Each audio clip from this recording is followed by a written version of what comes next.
En cas de lombalgie aiguë, donc douleur dans le bas du dos, ou ce qu'on peut appeler un tour de rein, ça peut faire suite à un faux mouvement, un port de charge ou même survenir spontanément. Petit test pour commencer, pour faire l'état des lieux. Vous allez boucher votre nez et souffler par le nez comme si vous vouliez déboucher vos oreilles. Cas numéro 1, ça augmente votre douleur dans le bas du dos, voire ça descend dans une jambe ou les deux. Dans ce cas-là, repos total, un tout petit peu d'activité type marche lente si vous vous sentez, antidouleur. Surtout pas d'anti-inflammatoire dans ce contexte de pandémie. Cas numéro 2, ça n'augmente pas votre douleur.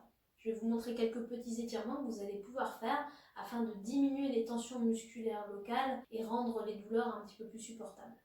Étirement numéro 1, vous allez poser la cheville sur le genou opposé.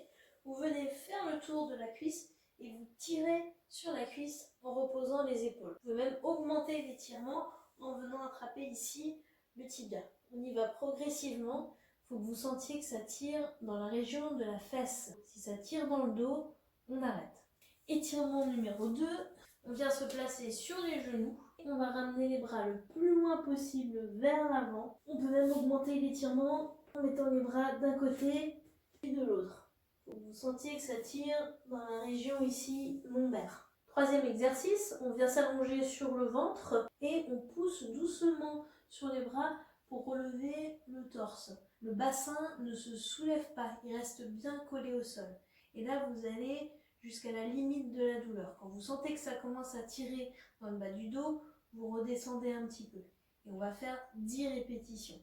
Quatrième exercice, pour le diaphragme, vous allez poser une main sur le thorax, l'autre sur l'abdomen, et vous allez inspirer profondément plusieurs fois en veillant à ce que ce soit uniquement la main qui est sur l'abdomen qui bouge.